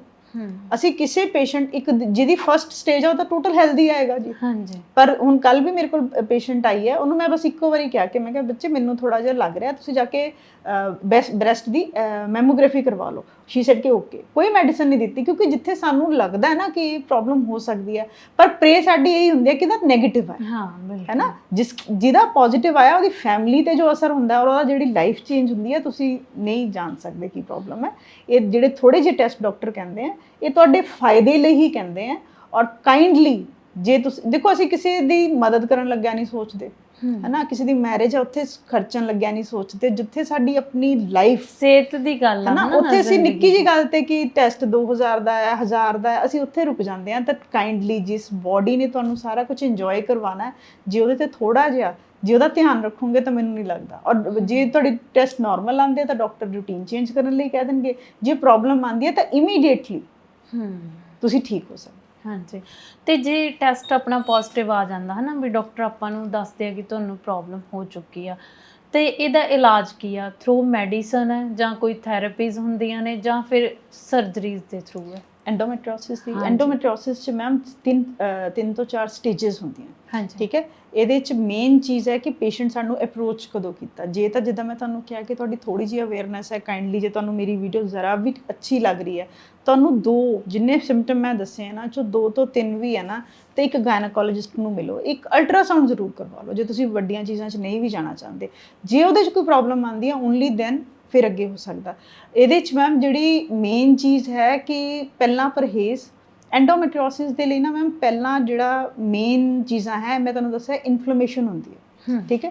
ਤਾਂ ਉਹਦੇ ਲਈ ਪਹਿਲਾਂ ਤੁਹਾਨੂੰ ਘਰ 'ਚ ਦੱਸੂਗੀ ਤੁਹਾਡੇ 'ਚ ਕੀ ਹੈ ਮੇਨ। ਜਿੱਦਾਂ ਅਸੀਂ ਪੁਰਾਣੇ ਜ਼ਮਾਨੇ 'ਚ ਕਹਿੰਦੇ ਸੀਗੇ ਕਿ ਹਲਦੀ ਬਹੁਤ ਅੱਛੀ ਹੁੰਦੀ ਹੈ, ਹਾਂਜੀ, ਅਦਰਕ ਬਹੁਤ ਅੱਛਾ ਹੁੰਦਾ, ਦਾਲਚੀਨੀ ਬਹੁਤ ਅੱਛੀ ਹੁੰਦੀ ਹੈ। ਠੀਕ ਹੈ। ਉਹਨੂੰ ਆਪਣੀ ਡੇਲੀ ਰੂਟੀਨ 'ਚ ਐਡ ਕਰਨਾ ਸ਼ੁਰੂ ਕਰੋ। ਇਹਦੇ ਲਈ ਮੇਨ ਜਿਹੜੇ ਆਯੁਰਵੈਦਿਕ ਟਰੀਟਮੈਂਟ ਹੁੰਦੇ ਆ, ਅਸੀਂ ਇੱਕ ਮਸਾਜ ਲਈ ਆਇਲ ਵੀ ਦਿੰਦੇ ਹਾਂ ਐਂਟੀ ਸਰਕੂਲਰ ਮੋਸ਼ਨ 'ਚ, ਤਾਂ ਕਿ ਮੇਰੇ ਕੋਲ ਇੱਕ ਪੇਸ਼ੈਂਟ ਆਇਆ ਸੀ ਮੈਮ ਪਿੱਛੇ, ਉਹ ਜਨਵਰੀ 'ਚ ਆਈ ਸੀ, ਔਰ ਫਰੋਜ਼ਨ ਪੈਲਵਿਸ ਸੀ ਉਹਦੀ, ਸਟੇਜ 3 ਤੋਂ ਵੀ ਉੱਪਰ ਸੀ। ਫਰੋਜ਼ਨ ਦਾ ਮਤਲਬ ਕੀ ਹੁੰਦਾ ਹੈ ਕਿ ਜਦੋਂ ਵੀ ਜਿਹੜੀ ਚੀਜ਼ ਹੈ ਨਾ ਟਿਊਬਸ ਤੇ ਜਾਂਦੀ ਹੈ, ਉੱਥੇ ਜਦੋਂ ਬਲੱਡ ਨਿਕਲਦਾ, ਨਾਰਮਲੀ ਕੀ ਹੈ ਕਿ ਜੇ ਤੁਹਾਡੇ ਇੱਥੇ ਬਲੱਡ ਨਿਕਲਿਆ ਬੋਡੀ ਦੇ ਬਾਹਰ ਕਿਤੇ ਵੀ, ਤੁਸੀਂ ਉੱਥੇ ਪੱਟੀ ਕਰ ਸਕਦੇ ਹੋ, ਬੈਂਡੇਜ ਜਾਂ ਕੋਈ ਵੀ ਚੀਜ਼, ਸਟਿਚਸ ਲਗਾ ਸਕਦੇ ਹੋ। ਜਦੋਂ ਇੰਟਰਨਲ ਪਾਰਟ ਹੈ ਉੱਥੇ ਕੁਝ ਨਹੀਂ ਹੋਣਾ। ਜਿਹੜੀ ਬਲੀਡਿੰਗ ਊਜ਼ ਹੋਏਗੀ, ਉਹ ਜ਼ਖਮ ਬਣਾਏਗੀ, ਉਹ ਬਾਕੀ ਚੀਜ਼ਾਂ ਨਾਲ ਚਿਪਕੇਗੀ। ਉਹ ਜਦੋਂ ਚਿਪਕਣਾ ਸ਼ੁਰੂ ਹੋ ਜਾਂਦਾ ਤਾਂ ਜਿਹੜੀਆਂ ਟਿਊਬਸ ਆ ਮੂਵ ਕਰਨਾ ਬੰਦ ਕਰ ਜਾਂਦੀਆਂ, ਉਹ ਫਰੋਜ਼ਨ ਪੈਲਵਿਸ ਦੇ ਵਿੱਚ ਆ ਜਾਂਦਾ। ਤਾਂ ਉਹਦੇ ਲਈ ਨਾਰਮਲੀ ਤੁਸੀਂ ਆਪਣੇ ਥੋੜੇ ਜਿਹੀ ਮੈਂ ਐਕਸਰਸਾਈਜ਼ ਦੱਸਦੀ ਹੁੰਦੀ ਹਾਂ, ਉਹ ਕਰਨੀਆਂ ਸ਼ੁਰੂ ਕਰੋ। ਆਪਣਾ ਯੋਗਾ ਉਹ ਕਰਨਾ ਸ਼ੁਰੂ ਕਰੋ। ਉਸ ਤੋਂ ਇਲਾਵਾ ਹੋਰ ਬਹੁਤ ਸਾਰੀਆਂ ਮੈਡੀਸਿਨਸ ਹੈ ਜਿਨ੍ਹਾਂ ਦੇ ਨਾਲ ਅਸੀਂ ਆਪਰੇਸ਼ਨ ਤੋਂ ਬਚ ਸਕਦੇ ਹਾਂ। ਆਪਰੇਟ ਜਿਹੜਾ ਉਹ ਲਾਸਟ ਆਪਸ਼ਨ ਹੁੰਦੀ ਹੈ। ਮੈਂ ਜਿਹੜਾ ਪੇਸ਼ੈਂਟ ਤੁਹਾਨੂੰ ਦੱਸਿਆ ਕਿ ਉਹ it was like a miracle. ਉਸ ਪੇਸ਼ੈਂਟ ਨੇ ਮੈਨੂੰ ਦੱਸਿਆ ਵੀ ਨਹੀਂ ਕਿ ਉਹਦਾ ਪੋਜ਼ਿਟਿਵ ਆ ਗਿਆ। ਜਦੋਂ ਮੈਂ ਉਹ ਖੋਲ੍ਹਿਆ ਤਾਂ ਉਹਨੇ ਪ੍ਰੈਗਨੈਂਸੀ ਵਾਲੀ ਰਿਪੋਰਟ ਮੇਰੇ ਸਾਹਮਣੇ ਰੱਖੀ। ਸ਼ੀ ਵਾਜ਼ ਸੋ ਹੈਪੀ। ਪਰ ਉਸ ਬੱਚੇ ਨੇ ਮੇਰੀ ਜਿਹੜੀ ਗੱਲ ਮੰਨੀ ਸੀ ਕਿ ਉਹਦੇ ਹਸਬੈਂਡ ਵੀ ਸਪੋਰਟਸ 'ਚ ਸੀਗੇ, ਤਾਂ ਜਿੱਦਾਂ ਵਾਕ ਕਰਨਾ, ਮੈਡੀਟੇਸ਼ਨ, ਟੈਨਸ਼ਨ ਛੱਡੋ। ਸਟ੍ਰੈਸ ਬਹੁਤ ਵੱਡਾ ਰੀਜ਼ਨ ਹੈ। ਜਿਸ ਪੇਸ਼ੈਂਟ ਨੂੰ ਵੀ ਪਤਾ ਲੱਗ ਜਾਂਦਾ ਨਾ ਕਿ ਮੈਨੂੰ ਐਂਡੋਮੈਟ੍ਰੀਓਸਿਸ ਹੈ, ਉਹ ਸਭ ਤੋਂ ਪਹਿਲਾਂ ਤਾਂ, ਕਿਉਂਕਿ ਪੇਨਫੁਲ ਪੀਰੀਅਡਸ ਪਹਿਲਾਂ ਹੀ ਹੈ, ਇੰਟਰਕੋਰਸ ਵੀ ਪੇਨਫੁਲ ਹੈ, ਤਾਂ ਉਹ ਪਹਿਲਾਂ ਹੀ ਬਹੁਤ ਸਟ੍ਰੈਸਡ ਹੁੰਦਾ। ਤੁਹਾਨੂੰ ਸਟ੍ਰੈਸ ਛੱਡਣੀ ਪੈਣੀ ਹੈ। ਜਿਹੜੀ ਮੈਡੀਸਨ ਹੈ ਉਹ 3 ਤੋਂ 4 ਮਹੀਨੇ ਦਾ। ਇਹ ਇੱਕ ਇਹ ਵੀ ਹੈ ਕਿ ਇਹ ਬਹੁਤ ਜਲਦੀ ਕਿਉਰ ਹੋਣ ਵਾਲੀ ਨੇ। ਜਦੋਂ ਵੀ ਤੁਸੀਂ ਕਿਸੇ ਡਾਕਟਰ ਕੋਲ ਜਾਓ ਨਾ, ਜਲਦੀ ਡਾਕਟਰ ਨਾ ਬਦਲੋ, ਕਿਉਂਕਿ ਤੁਸੀਂ ਇਹ ਨਹੀਂ ਕਹਿ ਰਹੇ ਕਿ ਇੱਕ ਜਗ੍ਹਾ ਤੇ ਹੈ, ਇਹ ਪੂਰੇ ਉਹਦੇ 'ਚ ਫੈਲਿਆ ਹੋਇਆ ਤੇ ਇਹਨੂੰ ਟਾਈਮ ਵੀ ਲੱਗੇਗਾ, ਕਿਉਂਕਿ ਤੁਹਾਡਾ ਇੱਕ ਸਾਈਕਲ ਹੁੰਦਾ ਡਾਕਟਰ ਨੂੰ ਦੇਖਣ ਲਈ, ਹੈ ਨਾ। ਤੁਹਾਨੂੰ ਇਹ ਨਾ ਲੱਗੇ ਕਿ ਅਸੀਂ ਇੰਨੇ ਮਹੀਨੇ ਟ੍ਰੀਟਮੈਂਟ ਕਰਾਇਆ, ਇੱਕ ਸਾਈਕਲ ਕੀ ਟ੍ਰੀਟਮੈਂਟ ਚੱਲਿਆ ਤੁਹਾਡਾ। ਮੇਰੇ ਕੋਲ ਇੱਕ ਪੇਸ਼ੈਂਟ ਇਸ ਸਾਈਡ ਤੋਂ ਵੀ ਸੀਗਾ ਜੀ ਮੈਮ, ਸੰਗਰੂਰ ਤੋਂ ਅੱਗੇ। ਉਹ ਬੱਚੀ ਕਹਿ ਰਹੀ ਸੀਗੀ ਮੈਨੂੰ ਇੰਨੀ ਪੇਨ ਹੁੰਦੀ ਸੀ ਮੈਮ ਕਿ ਮੇਰੇ ਪੇਰੈਂਟਸ ਨੇ ਮੇਰੇ ਹਸਬੈਂਡ ਨੂੰ ਕਹਿ ਦਿੱਤਾ ਸੀ ਕਿ ਇਹਦੀ ਬੱਚੇਦਾਨੀ ਕਢਵਾ ਦਿਓ। ਇੰਨੀ ਸਵੇਅਰ ਪੇਨ ਸੀ। ਹੁਣ ਉਹ ਆਰਾਮ ਨਾਲ ਟਰੈਵਲ ਕਰਕੇ ਮੇਰੇ ਕੋਲ ਆਉਂਦੀ ਹੈ, ਇਵਨ ਪੀਰੀਅਡਸ 'ਚ ਵੀ ਉਹ ਟਰੈਵਲ ਕਰ ਸਕਦੀ ਹੈ। ਹੁਣ ਪ੍ਰੈਗਨੈਂਸੀ, ਇੱਕ ਪੇਸ਼ੈਂਟ ਨੂੰ ਤਾਂ 3 ਮਹੀਨੇ 'ਚ ਹੋ ਗਈ ਪ੍ਰੈਗਨੈਂਸੀ, ਇੱਕ ਦਾ ਹਜੇ ਇੰਨਾ ਰਿਲੀਫ ਮਿਲ ਗਿਆ ਕਿ ਉਹ ਆਰਾਮ ਨਾਲ ਆਪਣੇ ਘਰ ਦੇ ਸਾਰੇ ਕੰਮ ਨਾਰਮਲੀ ਕਰਨ ਲੱਗ ਗਈ। She is so satisfied. ਹੁਣ ਪ੍ਰੈਗਨੈਂਸੀ ਵੀ ਹੋ ਜਾਏਗੀ, ਠੀਕ ਹੈ। ਤਾਂ ਬੇਸਿਕ ਜਿਹੜੀ ਚੀਜ਼ ਹੈ ਕਿ ਔਰ ਜਿਹੜੀ ਨਾਰਮਲੀ ਹੈ, ਮੈਂ ਪਹਿਲਾਂ ਵੀ ਤੁਹਾਨੂੰ ਪਿਛਲੀ ਉਹਦੇ 'ਚ ਵੀ ਦੱਸਿਆ ਸੀ, ਇਹਦੇ 'ਚ ਵੀ ਦੱਸਦੀ ਹਾਂ ਕਿ ਹਾਰਮੋਨਲ ਇੰਬੈਲੈਂਸ ਬਾਕੀ ਇਨਫਲੇਮੇਸ਼ਨ ਦੇ ਨਾਲ ਹੁੰਦੀ ਹੈ। ਤਾਂ ਆਪਣੀ ਡਾਈਟ ਦੇ ਵਿੱਚ ਤੁਸੀਂ ਜਿਹੜੀਆਂ ਚੀਜ਼ਾਂ ਮੈਂ ਦੱਸ ਰਹੀ ਹਾਂ, ਚੀਆ ਸੀਡਸ ਹੋ ਗਿਆ, ਫਲੈਕਸਿਡ ਹੋ ਗਿਆ, ਗ੍ਰੀਨ ਲੀਫੀ ਵੈਜੀਟੇਬਲਸ ਹੋ ਗਿਆ, ਇਹਨਾਂ ਨੂੰ ਜ਼ਰੂਰ ਐਡ ਕਰੋ, ਠੀਕ ਹੈ। ਉਸ ਤੋਂ ਬਾਅਦ ਰਾਤ ਨੂੰ ਇਹਦੇ 'ਚ ਸਭ ਤੋਂ ਅੱਛੀ ਚੀਜ਼ ਕੀ ਹੁੰਦੀ ਹੈ, ਅਖਰੋਟ ਬਹੁਤ ਅੱਛਾ ਕੰਮ ਕਰਦਾ। ਅਖਰੋਟ, ਬਦਾਮ ਔਰ ਕਿਸ਼ਮਿਸ਼ ਥੋੜਾ ਭਿਗੋ ਕੇ ਕੱਚ ਦੇ ਬਰਤਨ 'ਚ ਰੱਖਣਾ, ਸਵੇਰੇ ਉਹ ਸ਼ੁਰੂ ਕਰੋ, ਠੀਕ ਹੈ। ਔਰ ਚੀਆ ਸੀਡਸ ਵੀ ਸੋਕ ਕਰਕੇ ਲੈਣੇ ਆ। ਔਰ ਇਹ ਚੀਜ਼ਾਂ ਜਦੋਂ ਤੁਸੀਂ ਸ਼ੁਰੂ ਕਰਦੇ ਹੋ ਤਾਂ ਇਨਫਲੇਮੇਸ਼ਨ ਹੌਲੀ ਹੌਲੀ ਘਟਣੀ ਸ਼ੁਰੂ ਕਰਦੀ ਹੈ। ਜਿਹੜਾ ਫਰੋਜ਼ਨ ਪੈਲਵਿਸ ਆ ਉਹਦੇ ਲਈ ਮੈਂ ਐਕਸਰਸਾਈਜ਼ ਦੱਸਦੀ ਹੁੰਦੀ ਹਾਂ, ਜਾਂ ਮੈਂ ਜਿੱਦਾਂ ਕਿਹਾ ਮੈਂ ਮਸਾਜ ਦੱਸਦੀ ਹਾਂ। ਜਿਹੜੀ ਤੁਸੀਂ ਸਰਜਰੀ ਕਹੀ ਆ, that is the and point. ਅੱਛਾ, ਇੱਕ ਹੋਰ ਗੱਲ ਸਮਝੋ ਮੇਰੀ, ਮੈਂ ਹਰ ਪੇਸ਼ੈਂਟ ਨੂੰ ਇਹ ਗੱਲ ਕਹਿੰਦੀ ਹਾਂ ਕਿ ਜਦ ਤੱਕ ਤੁਸੀਂ ਕੌਜ਼ ਨਹੀਂ ਖਤਮ ਕਰੋਗੇ, ਤੁਸੀਂ ਸਰਜਰੀ ਕਰਵਾ ਲਈ, ਸਪੋਜ਼ ਕਰੋ ਉਹ ਚੀਜ਼ ਨੂੰ ਉੱਥੋਂ ਰਿਮੂਵ ਕਰਵਾ ਲਿਆ, ਲੇਕਿਨ ਕੌਜ਼ ਨਹੀਂ ਖਤਮ ਕੀਤਾ, ਉਹ ਦੁਬਾਰਾ ਆਏਗਾ। ਹਾਂਜੀ, ਠੀਕ ਹੈ। ਤਾਂ ਪਹਿਲਾਂ ਤੁਸੀਂ ਕੌਜ਼ ਖਤਮ ਕਰਨ ਦੀ ਕੋਸ਼ਿਸ਼ ਕਰੋ ਕਿ ਅਸੀਂ ਇਹਨੂੰ ਰੋਕ ਕਿੱਦਾਂ ਸਕਦੇ ਹਾਂ। ਇੱਕ ਹੋਰ ਮੈਡਮ ਰੀਜ਼ਨ ਹੈ, ਉਹ ਬਹੁਤ ਰੇਅਰ ਹੈ, ਪਰ ਮੈਂ ਉਹ ਵੀ ਤੁਹਾਨੂੰ ਦੱਸਣਾ ਚਾਹੁੰਦੀ ਹਾਂ ਕਿ ਜ਼ਿਆਦਾ ਅਗਰ ਪੇਸ਼ੈਂਟ ਨੂੰ ਇਹ ਪ੍ਰੋਬਲਮ ਹੁੰਦੀ ਹੈ ਕਿ ਜਦੋਂ ਪੀਰੀਅਡਸ ਆਉਂਦੇ ਆ ਨਾ, ਡਿਊਰਿੰਗ ਪੀਰੀਅਡਸ ਇੰਟਰਕੋਰਸ ਨਹੀਂ ਕਰਨਾ ਚਾਹੀਦਾ। ਕਈ ਵਾਰ ਪਿਛਲੇ ਜਿਹੜੇ ਡੇਜ਼ ਹੁੰਦੇ ਆ ਜਿਨ੍ਹਾਂ 'ਚ ਥੋੜਾ ਜਿਹਾ ਬਲੀਡਿੰਗ ਹੁੰਦੀ ਹੈ, ਕਈ ਵਾਰ ਉਹਦੇ ਨਾਲ ਵੀ ਮਤਲਬ ਇਹ ਜ਼ਿਆਦਾ ਸਟੱਡੀਜ਼ 'ਚ ਵੀ ਕਿਹਾ ਕਿ ਉਹ ਵੀ ਇੱਕ ਚਾਂਸ ਹੋ ਸਕਦਾ ਕਿ ਜਦ ਤੱਕ ਤੁਹਾਡਾ ਪੀਰੀਅਡਸ ਹੈ ਤਦ ਤੱਕ kindly don't go for that. Retrograde ਉਹਦੇ ਕਰਕੇ ਵੀ it could be one of the reasons, ਠੀਕ ਹੈ। ਇਹ ਚੀਜ਼ ਨੂੰ ਵੀ ਅਵੋਇਡ ਕਰਨਾ ਚਾਹੀਦਾ। ਦੂਸਰਾ, ਸੈਰ ਕਰੋ, ਜਿੰਨਾ ਹੋ ਸਕੇ ਆਪਣਾ ਬੋਡੀ weight ਘਟਾਉਣ ਦੀ ਕੋਸ਼ਿਸ਼ ਕਰੋ, ਠੀਕ ਹੈ। ਔਰ ਜਿਹੜੀ ਤੁਹਾਡੀ ਮੇਨ ਹੈ ਨਾ ਪੇਨ ਦੀ ਪ੍ਰੋਬਲਮ ਹੈ, ਇਹ ਚੀਜ਼ਾਂ ਤੁਸੀਂ ਆਪਣੇ ਘਰ 'ਚ ਹੀ ਠੀਕ ਕਰ ਸਕਦੇ ਹੋ। ਇਹਨਾਂ ਚੀਜ਼ਾਂ ਨਾਲ ਤੁਸੀਂ ਕਿੰਨਾ ਪੇਨ ਕਿਲਰ ਖਾਓਗੇ, ਤੁਸੀਂ ਇਹ ਦੇਖੋ। ਇਹਦੀ ਮੇਨ ਜਿਹੜੀ ਹੈ ਉਹ ਟ੍ਰੀਟਮੈਂਟ ਇਹੀ ਹੈ ਕਿ ਐਂਟੀ ਇਨਫਲੇਮੇਟਰੀ ਜਿਹੜੀਆਂ ਡਰੱਗਸ ਦਿੱਤੀਆਂ ਜਾਂਦੀਆਂ, ਪਰ ਉਹਨਾਂ ਦਾ ਵੀ ਕਿਤੇ ਨਾ ਕਿਤੇ ਜਾ ਕੇ ਸਾਈਡ ਇਫੈਕਟ ਹੋਣ ਲੱਗ ਜਾਂਦਾ, ਠੀਕ ਹੈ। ਸਰਜਰੀ ਤੋਂ ਪਹਿਲਾਂ, ਕਿਉਂਕਿ ਜਿੰਨੇ ਪੇਸ਼ੈਂਟ ਮੈਂ ਦੇਖਿਆ ਆਲਮੋਸਟ ਮੇਰੇ 10 ਚੋਂ 8 ਦੀ ਸਕਸੈਸ ਰੇਟ ਹੈ, ਠੀਕ ਹੈ, ਵਿਦਆਊਟ ਐਨੀ ਸਰਜਰੀ। ਮੈਂ ਇਹ ਕਹਿ ਰਹੀ ਹਾਂ, ਲੇਕਿਨ ਮੈਂ ਪਹਿਲਾਂ ਹੀ ਇਹ ਕਹਿ ਰਹੀ ਹਾਂ, ਜਦੋਂ ਵੀ ਮੈਮ ਕਿਸੇ ਵੀ ਪੇਸ਼ੈਂਟ ਨੂੰ ਕਨਸੀਵ ਹੁੰਦਾ ਹੈ ਨਾ, ਜਿੰਨੀ ਤੁਹਾਨੂੰ ਖੁਸ਼ੀ ਹੈ ਉਨੀ ਡਾਕਟਰ ਨੂੰ ਹੁੰਦੀ ਹੈ, ਠੀਕ ਹੈ। ਤਾਂ ਉਹ ਚਾਹੇ ਆਯੁਰਵੈਦਿਕ ਹੈ ਚਾਹੇ ਐਲੋਪੈਥਿਕ ਹੈ, ਸਾਡਾ ਇੱਕ ਕੋਆਰਡੀਨੇਸ਼ਨ ਹੋਣਾ ਚਾਹੀਦਾ ਕਿ ਪੇਸ਼ੈਂਟ ਠੀਕ ਹੋਣਾ ਸਾਡਾ ਮੋਟਿਵ ਹੈ, ਹਾਂਜੀ, ਹੈ ਨਾ। ਜੇ ਕਿਸੇ ਪੇਸ਼ੈਂਟ ਨੂੰ ਕਿ ਇਸ ਤੋਂ ਬਾਅਦ ਵੀ ਨਹੀਂ ਹੁੰਦਾ, ਅੱਜ ਤੱਕ ਮੇਰੇ ਕਿਸੇ ਪੇਸ਼ੈਂਟ ਨੂੰ ਤਾਂ ਦੇਖੋ ਸਰਜਰੀ ਦੀ ਜ਼ਰੂਰਤ ਨਹੀਂ ਪੈਂਦੀ, ਲੇਕਿਨ ਹਾਂ ਕਿਸੇ ਦੇ ਬਹੁਤ ਹੀ ਜ਼ਿਆਦਾ ਐਡੀਸ਼ਨਸ ਹੈ। ਇੱਕ ਸਟੇਜ ਐਸੀ ਆ ਜਾਂਦੀ ਹੈ ਮੈਮ ਕਿ ਜਿਹਦੇ ਵਿੱਚ ਮੈਂ ਚਾਕਲੇਟ ਸਿਸਟ ਵੀ ਠੀਕ ਕੀਤੀ ਹੋਈ ਹੈ। ਅੱਛਾ, ਕਿ ਉਹ ਕੇਸ ਇਹ ਹੁੰਦਾ ਕਿ ਜਦੋਂ ਤੁਹਾਡੀ ਬਲੀਡਿੰਗ ਬਾਰ-ਬਾਰ ਬਾਹਰ ਨਿਕਲਦੀ ਹੈ, ਤਾਂ ਬਾਹਰ ਨਿਕਲ ਕੇ ਉਸ ਤੋਂ ਬਾਅਦ ਉੱਥੇ ਬਲੱਡ ਜਦੋਂ ਜਮ੍ਹਾਂ ਹੋਣਾ ਸ਼ੁਰੂ ਹੋ ਜਾਂਦਾ, ਉਹ ਡਾਰਕ ਕਲਰ ਦਾ ਹੋ ਜਾਂਦਾ, ਚਾਕਲੇਟ ਕਲਰ ਦਾ। ਉਹਦੇ ਨਾਲ ਇੱਕ ਚਾਕਲੇਟ ਸਿਸਟ ਬਣਨੀਆਂ ਸ਼ੁਰੂ ਹੋ ਜਾਂਦੀਆਂ। ਮੈਂ ਸਮਾਨਾ ਇੱਕ ਪੇਸ਼ੈਂਟ ਠੀਕ ਕੀਤੀ ਸੀਗੀ। ਇਹਦੇ 'ਚ ਨਾ ਏਜ ਵੀ ਬਹੁਤ ਮੈਟਰ ਕਰਦੀ ਹੈ ਕਿ ਤੁਸੀਂ ਕਿਹੜੀ ਏਜ 'ਤੇ ਮੇਰੇ ਕੋਲ ਆਏ ਹੋ। ਜਿਹੜੇ ਯੰਗ ਬੱਚੇ ਹੁੰਦੇ ਉਹ ਥੋੜਾ ਜਲਦੀ ਉਹਨਾਂ ਨੂੰ ਫਰਕ ਪੈ ਜਾਂਦਾ ਹੈ, ਠੀਕ ਹੈ। ਤਾਂ ਇਹ ਉਸ ਚਾਕਲੇਟ ਸਿਸਟ ਵਾਲੇ ਪੇਸ਼ੈਂਟ ਨੇ ਵੀ ਨੈਚੁਰਲੀ ਕਨਸੀਵ ਕੀਤਾ ਸੀ, ਤੇ ਇਹ ਫਿਰ ਡਾਕਟਰ ਡਿਸਾਈਡ ਕਰੇਗਾ ਕਿ ਤੁਹਾਨੂੰ ਉਸ ਤੋਂ ਬਾਅਦ ਵੀ ਦੇਖੋ ਇਹ ਸਰਜਰੀ ਪਹਿਲੀ ਆਪਸ਼ਨ ਨਾ ਰੱਖ ਕੇ ਲਾਸਟ ਰੱਖ ਲਓ। ਜੇ ਪੇਸ਼ੈਂਟ ਨੂੰ ਕੋਈ ਬਹੁਤ ਜ਼ਿਆਦਾ ਪ੍ਰੋਬਲਮ ਨਹੀਂ ਹੈ, ਪਹਿਲਾਂ ਤੁਸੀਂ ਇਹ ਸਾਰੇ ਟ੍ਰੀਟਮੈਂਟ ਕਰਵਾ ਕੇ ਦੇਖੋ। ਇਸ ਤੋਂ ਇਲਾਵਾ ਜਿੱਦਾਂ ਅਸੀਂ ਕਹਿ ਦਿੰਦੇ ਹਾਂ ਕਿ ਇਹਦੇ 'ਚ ਸ਼ਤਾਵਰ ਹੋ ਗਿਆ, ਕਈ ਅਰਿਸ਼ਟ ਹੈ ਸਾਡੇ, ਉਹ ਬਹੁਤ ਅੱਛਾ ਕੰਮ ਕਰਦੇ ਆ, ਤਾਂ ਉਹ ਚੀਜ਼ਾਂ ਲਈ ਅਸੀਂ ਪਹਿਲਾਂ ਪ੍ਰੈਫਰ ਕਰਦੇ ਹਾਂ। ਪਰ ਮੈਂ ਤੁਹਾਨੂੰ ਪਿਛਲੀ ਵਾਰ ਵੀ ਇਹ ਗੱਲ ਕਹੀ ਸੀ ਕਿ ਮੈਂ ਕਿਸੇ ਵੀ ਮੈਡੀਸਨ ਦਾ ਨਾਮ ਲੈਣ ਤੋਂ ਪਹਿਲਾਂ ਇਸ ਕਰਕੇ ਕਹਿੰਦੀ ਹਾਂ ਕਿ ਤੁਹਾਡੀ ਪੇਸ਼ੈਂਟ ਦੀ ਇੱਕ ਪ੍ਰੈਜੈਂਟੇਸ਼ਨ ਹੋਏਗੀ ਡਾਕਟਰ ਕੋਲ, ਉਹ ਥੋੜ੍ਹੇ ਬਹੁਤ ਟੈਸਟ ਕਰਵਾਉਣਗੇ, ਤੁਹਾਡੇ ਸਿੰਪਟਮ ਦੇ ਅਕੋਰਡਿੰਗਲੀ ਟ੍ਰੀਟਮੈਂਟ ਕੀਤਾ ਜਾਏਗਾ। ਜਿਹੜੀ ਘਰੇਲੂ ਚੀਜ਼ਾਂ ਮੈਂ ਤੁਹਾਨੂੰ ਦੱਸਦੀ, ਲੇਕਿਨ ਹਰ ਪੇਸ਼ੈਂਟ ਦਾ ਟ੍ਰੀਟਮੈਂਟ ਦੂਜੇ ਤੋਂ ਡਿਫਰੈਂਟ ਹੁੰਦਾ। ਹਾਂਜੀ, ਹਰ ਜਿੱਦਾਂ ਹੁਣ ਮੈਂ ਤੁਹਾਨੂੰ ਦੱਸਿਆ, ਇੱਕ ਪੇਸ਼ੈਂਟ ਨੂੰ ਤਾਂ 3 ਮਹੀਨੇ 'ਚ ਐਂਡੋਮੈਟ੍ਰੀਓਸਿਸ ਵਾਲੇ ਨੂੰ ਕਨਸੀਵ ਹੋ ਗਿਆ, ਸ਼ੀ ਵਾਸ 26 ਔਰ 27। ਜਿਹੜਾ 35 ਵਾਲਾ ਪੇਸ਼ੈਂਟ ਆ, ਉਹਦੇ ਮੈਂ ਹਜੇ ਸਿੰਪਟਮ ਪਲੱਸ ਉਹਦੇ ਜਿਹੜੀ ਬਾਕੀ ਚੀਜ਼ਾਂ ਇਨਫਲੇਮੇਸ਼ਨ ਉਹ ਠੀਕ ਕਰ ਦਿੱਤੀ ਹੈ, ਹੁਣ ਕਨਸੀਵਿੰਗ ਲਈ ਮੈਨੂੰ ਥੋੜਾ ਜਿਹਾ ਅੱਗੇ ਜਾਣਾ ਪਏਗਾ। ਤਾਂ ਪੇਸ਼ੈਂਟ ਦਾ ਟ੍ਰੀਟਮੈਂਟ ਦਾ ਟਾਈਮ ਔਰ ਪ੍ਰੋਸੀਜਰ ਸਭ ਅਲੱਗ ਹੈ ਜੀ, ਠੀਕ ਹੈ। ਇਹਦੇ ਚ ਮੇਨ ਤੁਸੀਂ ਜਿਹੜੀਆਂ ਚੀਜ਼ਾਂ ਘਰ ਕਰ ਸਕਦੇ ਹੋ ਉਹ ਮੈਂ ਤੁਹਾਨੂੰ ਦੱਸ ਦਿੱਤਾ ਕਿ ਤੁਸੀਂ ਸਵੇਰੇ ਜਲਦੀ ਉੱਠਣ ਦੀ ਆਦਤ ਪਾਓ, 5 ਤੋਂ 6 ਵਜੇ ਦੇ ਵਿੱਚ ਆਪਣਾ ਵਾਕ ਕਰਕੇ ਆਓ। ਇੱਕ ਪੇਸ਼ੈਂਟ ਨੂੰ ਇਹ ਚਾਹੀਦਾ ਜਦੋਂ ਖਾਲੀ ਪੇਟ ਹੁੰਦਾ ਥੋੜਾ ਉਲਟਾ ਲੇਟਿਆ ਕਰਨ, ਠੀਕ ਹੈ, ਉਹਦੇ ਨਾਲ ਵੀ। ਔਰ ਹੌਟ ਫੋਮੈਂਟੇਸ਼ਨ ਮਤਲਬ ਕਿ ਥੋੜਾ ਜਿਹਾ ਸੇਕ ਦੇਣਾ, ਇਹ ਸਾਰੀਆਂ ਚੀਜ਼ਾਂ ਥੋੜੀਆਂ ਬੈਟਰ ਰਹਿੰਦੀਆਂ ਜੀ। ਹਾਂਜੀ, ਵੈਸੇ ਆਪਾਂ ਇਸ ਟੌਪਿਕ ਤੇ ਸਾਰੀ ਗੱਲਬਾਤ ਹੈ ਨਾ ਕਰ ਹੀ ਲਈ ਆ, ਪਰ ਫਿਰ ਵੀ ਤੁਹਾਨੂੰ ਕੋਈ ਚੀਜ਼ ਲੱਗਦਾ ਕਿ ਜਿਹੜੀ ਆਪਾਂ ਤੋਂ ਛੁੱਟ ਗਈ ਹੋਵੇ ਕਿ ਹਾਂ ਇਹ ਚੀਜ਼ ਵੀ ਦੱਸਣੀ ਲਾਜ਼ਮੀ ਹੈ ਨਾ? ਉਹ ਮੈਂ ਮੈਮ ਬਿਲਕੁਲ ਦੱਸਣਾ ਚਾਹੂੰਗੀ। ਇੱਕ ਇਹਦੇ 'ਚ ਨਾ ਟੈਸਟ ਹੁੰਦਾ CA-125। ਹਾਂਜੀ, CA-125 ਦੇ ਲਈ ਨਾ ਥੋੜੀ ਪੇਸ਼ੈਂਟ ਨੂੰ ਇਹ ਅਵੇਅਰ ਇਹ ਕਰਨਾ ਚਾਹੁੰਦੀ ਹੈ, ਉਹਦੀ ਨਾਰਮਲ ਵੈਲਿਊਜ਼ ਜਿਹੜੀ ਹੈ ਉਹ 0 to 35 ਹੁੰਦੀ ਹੈ ਯੂਨਿਟਸ ਪਰ ml। ਤਾਂ ਉਹ ਜਿਹਦੀ ਪੇਸ਼ੈਂਟ ਦੀ ਵੈਲਿਊ 35 ਤੋਂ ਉੱਪਰ ਆਉਂਦੀ ਹੈ, ਕਾਈਂਡਲੀ ਉਹ ਇਸ ਚੀਜ਼ ਲਈ ਧਿਆਨ ਰੱਖੋ ਉਹਨੂੰ ਕੈਂਸਰ ਨਹੀਂ ਹੈ। ਬਿਲਕੁਲ ਇਸ ਦਿਮਾਗ ਤੇ ਨਹੀਂ ਲੈ ਕੇ ਜਾਣਾ, ਕਿਉਂਕਿ ਮੈਂ ਤੁਹਾਨੂੰ ਦੱਸਿਆ ਇਨਫਲੇਮੇਸ਼ਨ ਹੁੰਦੀ ਹੈ। ਇਨਫਲੇਮੇਸ਼ਨ CA-125 ਦੀ ਵੈਲਿਊ ਹੋਰ ਬਹੁਤ ਕੰਡੀਸ਼ਨ 'ਚ ਵੱਧਦੀ ਹੈ, ਸਿਰਫ ਕੈਂਸਰ 'ਚ ਨਹੀਂ ਵੱਧਦੀ। ਅੱਛਾ ਜੀ। ਹਾਂ, ਜੇ ਕਿਸੇ ਨੂੰ ਲਿਵਰ ਡਿਜ਼ੀਜ਼ ਹੈ, ਪੈਨਕ੍ਰੀਆਟਿਕ ਡਿਜ਼ੀਜ਼ ਹੈ, ਜਾਂ ਕਿਸੇ ਨੂੰ ਇਨਫਲੇਮੇਸ਼ਨ ਹੈ, ਪੁਰਾਣਾ PID ਹੈ, ਤਦ ਵੀ CA-125 ਦੀ ਵੈਲਿਊ ਵੱਧ ਸਕਦੀ ਹੈ। ਅਸੀਂ ਬਹੁਤ ਪੇਸ਼ੈਂਟ ਠੀਕ ਕੀਤੇ ਹੈ, ਮੈਂ ਵੈਲਿਊ ਤਾਂ ਨਹੀਂ ਦੱਸੂਗੀ, ਲੇਕਿਨ ਉਸ ਵੈਲਿਊ ਤੋਂ ਬਹੁਤ ਜ਼ਿਆਦਾ ਡਾਊਨ ਆਏ ਆ ਉਹ ਪੇਸ਼ੈਂਟ। ਤਾਂ ਹਰ ਪੇਸ਼ੈਂਟ ਇਹ ਇੱਕ ਨਾ ਮਾਰਕਰ ਟੈਸਟ ਹੁੰਦਾ ਜਿਹਦੇ 'ਚ ਪੇਸ਼ੈਂਟ ਨੂੰ ਇਹ ਗਾਈਡਲਾਈਨ ਲੈਂਦੇ ਆ ਡਾਕਟਰ ਕਿ ਜਿਹੜੇ ਹਾਇਰ ਇੰਸਟੀਟਿਊਟ ਓਵੇਰੀਅਨ ਕੈਂਸਰ ਦਾ ਟ੍ਰੀਟਮੈਂਟ ਕਰ ਰਹੇ ਹੁੰਦੇ ਆ ਕਿ ਇਹਦੀ ਵੈਲਿਊ ਜਦੋਂ ਅਸੀਂ ਟ੍ਰੀਟਮੈਂਟ ਕਰਤਾ ਦੁਬਾਰਾ ਵਧਣੀ ਤਾਂ ਨਹੀਂ ਸ਼ੁਰੂ ਹੋਈ। ਇਹ ਉਸ ਚੀਜ਼ ਲਈ ਵੀ ਟੈਸਟ ਹੁੰਦਾ। ਤਾਂ ਤੁਸੀਂ ਕਾਈਂਡਲੀ ਆਪਣੇ ਮਨ ਤੇ ਸਪੈਸ਼ਲੀ ਸਭ ਨੂੰ ਇਹ ਅਵੇਅਰ ਕਰਨਾ ਚਾਹੁੰਦੀ ਹਾਂ ਕਿ ਜਿਸ ਬੱਚੇ ਦੀ ਵੀ ਵੈਲਿਊ ਥੋੜੀ ਜ਼ਿਆਦਾ ਆ ਰਹੀ ਹੈ ਉਹ 110% ਹੈ ਕਿ ਕੈਂਸਰ ਪੇਸ਼ੈਂਟ ਵੱਲ ਨਹੀਂ ਜਾ ਰਿਹਾ। ਇਹ ਐਂਡੋਮੈਟ੍ਰਿਓਸਿਸ ਕਰਕੇ ਹੋ ਰਿਹਾ।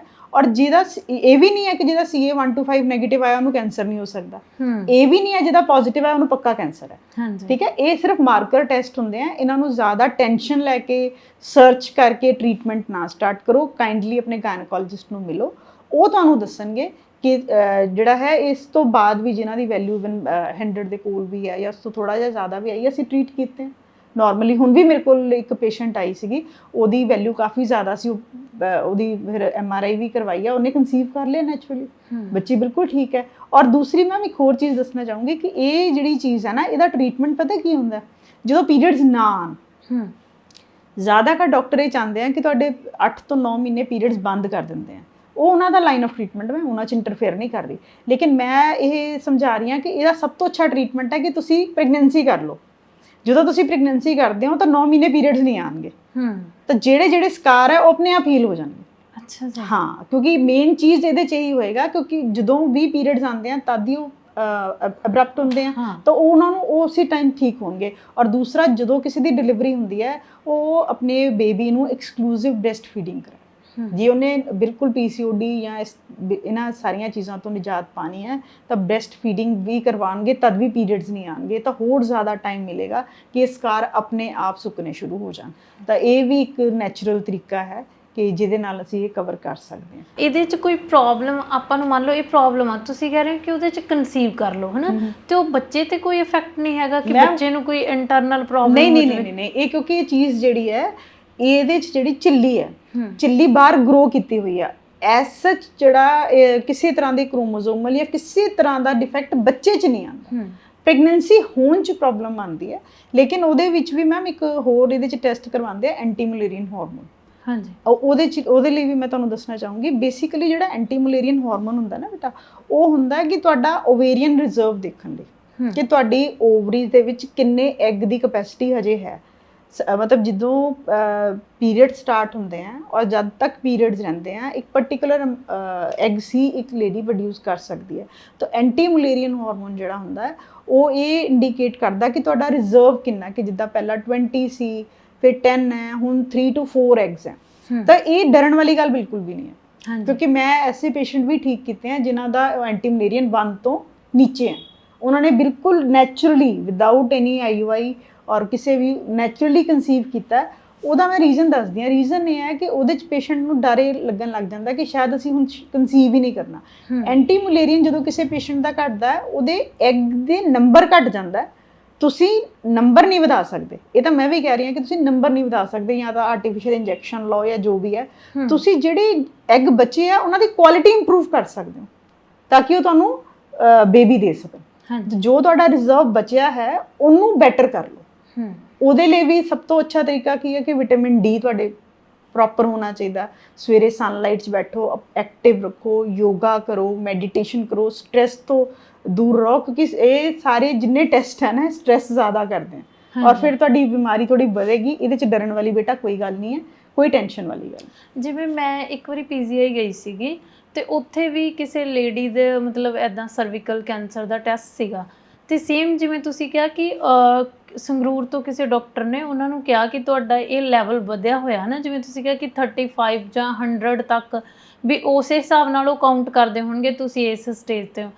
ਤਾਂ ਜਦੋਂ ਪੀਜੀਆਈ ਪਹੁੰਚੇ ਡਾਕਟਰ ਨੇ ਉਹਨੂੰ ਕਿਹਾ ਕਿ ਨਹੀਂ ਤੁਹਾਡਾ ਟੈਸਟ ਨੈਗੇਟਿਵ ਆ, ਹੈ ਨਾ। ਮਤਲਬ ਉਹ ਲੇਡੀ ਸਾਲ ਤੋਂ ਸਟ੍ਰੈਸ ਉਹਨੂੰ ਇੰਨਾ ਜ਼ਿਆਦਾ ਸੀਗਾ ਕਿ ਉਹ ਮੈਡੀਸਨ ਖਾ ਰਹੀ ਸੀ ਤੇ ਉਹ ਖੁਦ ਦੱਸ ਰਹੇ ਸੀ ਕਿ ਮੈਨੂੰ ਇੰਨਾ ਜ਼ਿਆਦਾ ਸਟ੍ਰੈਸ ਸੀਗਾ ਕਿ ਮੈਂ ਆਪਣੇ ਰਿਸ਼ਤੇਦਾਰਾਂ ਨੂੰ ਕਹਿਣਾ ਸ਼ੁਰੂ ਕਰਤਾ ਸੀ ਕਿ ਮੇਰੇ ਤੋਂ ਬਾਅਦ ਮੇਰੇ ਬੇਟੇ ਨੂੰ ਅਡਾਪਟ ਕਰ ਲਿਓ। ਮਤਲਬ 5 ਸਾਲ ਦਾ ਉਹਨਾਂ ਦਾ ਬੱਚਾ ਸੀਗਾ ਨਾ। ਨਹੀਂ ਮੈਮ, ਉਹੀ ਮੈਂ ਤੁਹਾਨੂੰ ਕਹਿ ਰਹੀ ਹਾਂ ਕਿ ਇਹ ਚੀਜ਼ਾਂ ਲਈ ਨਾ ਤੁਸੀਂ ਇੱਕ ਅੱਛੇ ਡਾਕਟਰ ਨੂੰ ਜ਼ਰੂਰ ਮਿਲੋ। ਮੈਂ ਸਪੈਸ਼ਲੀ ਇੱਥੇ ਇਸ ਪਲੇटफॉर्म ਤੇ ਜ਼ਰੂਰ ਦੱਸਿਆ कि CA 125 जिनका भी थोड़ी सी रीडिंग ऊपर आती है, जिहदी भी आती है, वो पेशेंट कैंसर पेशेंट नहीं है।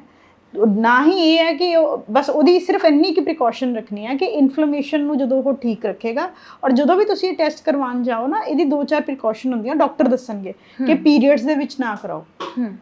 ਠੀਕ ਹੈ, ਸੇਮ ਜਿਵੇਂ ਆਪਾਂ ਪੈਪਸਮੀਅਰ ਕਿਹਾ ਜਾਂਦਾ ਜਿੱਦਾਂ ਕਹਿ ਦਿੰਦੇ ਆ ਕਿ ਇਹਦੇ ਲਈ ਕਿਹੜੀ ਪਾਰਟਿਕੂਲਰ ਮੈਡੀਸਨ ਲਏ ਬਗੈਰ ਟੈਸਟ ਕਰਵਾਓ। ਠੀਕ ਹੈ, ਉਹ ਡਾਕਟਰ ਤੁਹਾਨੂੰ ਦੱਸਣਗੇ। ਉਹਨਾਂ ਦਿਨਾਂ ਦੇ ਵਿੱਚ ਵੀ ਕਈ ਵਾਰ ਵੈਲਿਊਜ਼ ਵੱਧ ਜਾਂਦੀਆਂ। ਮੈਂ ਜਿੱਦਾਂ ਦੱਸਿਆ ਕਿ ਕਿਸੇ ਦੂਸਰੀ ਡਿਜ਼ੀਜ਼ ਦੇ ਵਿੱਚ ਵੀ ਕੀ ਪਤਾ ਤੁਹਾਨੂੰ ਕੋਈ ਹੋਰ ਛੋਟੀ ਮੋਟੀ ਬਾਡੀ ਦੇ ਵਿੱਚ ਪ੍ਰੋਬਲਮ ਹੋਵੇ ਜਿਹਦੇ ਕਰਕੇ ਸਿਰਫ ਇਸੇ ਪ੍ਰੋਬਲਮ ਕਰਕੇ ਨਹੀਂ ਵੱਧ ਸਕਦਾ। ਹਾਂ, ਸਿਰਫ ਇਸ ਕਰਕੇ ਨਹੀਂ ਵੱਧ ਸਕਦਾ। ਔਰ ਜਿਹੜਾ ਇਹਦਾ ਬੇਸਿਕ ਚੀਜ਼ ਹੈ ਕਿ ਜੇ ਇਹਦੀ ਵੈਲਿਊ ਥੋੜੀ ਜ਼ਿਆਦਾ ਹੈ ਤਾਂ ਉਹ ਵਿਦ ਮੈਡੀਸਨ ਰਿਕਵਰ ਪੇਸ਼ੈਂਟ ਜਲਦੀ ਕਰ ਜਾਂਦਾ ਹੈ, ਰਾਦਰ ਦੈਨ ਕਿ ਇਸ ਚੀਜ਼ ਨੂੰ ਇਸ ਤਰ੍ਹਾਂ ਲੈ ਜਾਏ ਕਿ ਉਹ ਪੱਕਾ ਕੈਂਸਰ ਪੇਸ਼ੈਂਟ ਹੀ ਹੈ। ਹਾਂਜੀ, ਇਹ ਉਹਦਾ ਮਤਲਬ ਡੈਫੀਨਿਟ ਟੈਸਟ ਨਹੀਂ ਹੈ। ਨਹੀਂ, ਸ਼ੁਕਰੀਆ ਨਾ। ਮੈਂ ਤਾਂ ਮਤਲਬ ਮੈਂ ਵੀ ਪਹਿਲੀ ਵਾਰ ਸੁਣਿਆ ਸੀ। ਨਹੀਂ, ਮੇਨਲੀ ਆਪਾਂ ਨੂੰ ਥੋੜ੍ਹੀਆਂ ਜਿਹੀਆਂ ਕਾਮਨ ਪ੍ਰੋਬਲਮਸ ਹੀ ਪਤਾ ਹੁੰਦੀਆਂ ਨੇ ਕਿ ਇਸ ਸਟੇਜ 'ਤੇ ਪੀਰੀਅਡਸ ਆਉਣਗੇ, ਇਸ ਸਟੇਜ 'ਤੇ ਬੰਦ ਹੋ ਜਾਣਗੇ। ਤੁਸੀਂ ਜੇ ਡਿਲੀਵਰੀ ਤੋਂ ਬਾਅਦ ਤੁਹਾਨੂੰ ਥੋੜ੍ਹਾ ਜਿਹਾ ਬਾਡੀ ਦਾ ਇੱਦਾਂ ਧਿਆਨ ਰੱਖਣਾ ਚਾਹੀਦਾ, ਹੈ ਨਾ। ਅਤੇ ਜਦੋਂ ਮੈਂ ਵੀ ਪਿਛਲੀ ਵਾਰੀ ਇਸ ਮਤਲਬ ਟੋਪਿਕ ਨੂੰ ਪੜ੍ਹਿਆ, ਮੈਂ ਜਾ ਕੇ ਗੂਗਲ ਵੀ ਕੀਤਾ, ਹੈ ਨਾ, ਅਤੇ ਮੈਨੂੰ ਲੱਗਿਆ ਕਿ ਸਾਨੂੰ ਮਤਲਬ ਫੀਮੇਲ ਨੂੰ ਆਪਦੀ ਬਾਡੀ ਬਾਰੇ ਅਵੇਅਰਨੈਸ ਨਹੀਂ ਹੈਗੀ, ਹੈ ਨਾ, ਕਿ ਸਾਨੂੰ ਸਾਨੂੰ ਇੰਨਾ ਹੀ ਪਤਾ ਹੁੰਦਾ ਵੀ ਸਿਰਫ ਬੱਚੇ ਹੋਣ ਵੇਲੇ ਤੁਸੀਂ ਜਾ ਕੇ ਡਾਕਟਰ। ਮੈਂ ਤੁਹਾਨੂੰ ਉਹੀ ਗੱਲ ਕਹੀ ਨਾ ਮੈਮ, ਜਿੱਦਾਂ ਹੁਣ ਜਿਹੜਾ ਪੇਸ਼ੈਂਟ 26 ਜਾਂ 27 'ਤੇ ਮੈਰਿਜ ਕਰਵਾਉਂਦਾ, ਉਹ ਪਹਿਲਾਂ ਦੇਖਦੇ 1 ਸਾਲ ਦੀ ਪ੍ਰੈਗਨੈਂਸੀ ਹੋ ਜਾਵੇ ਤਾਂ ਠੀਕ ਹੈ।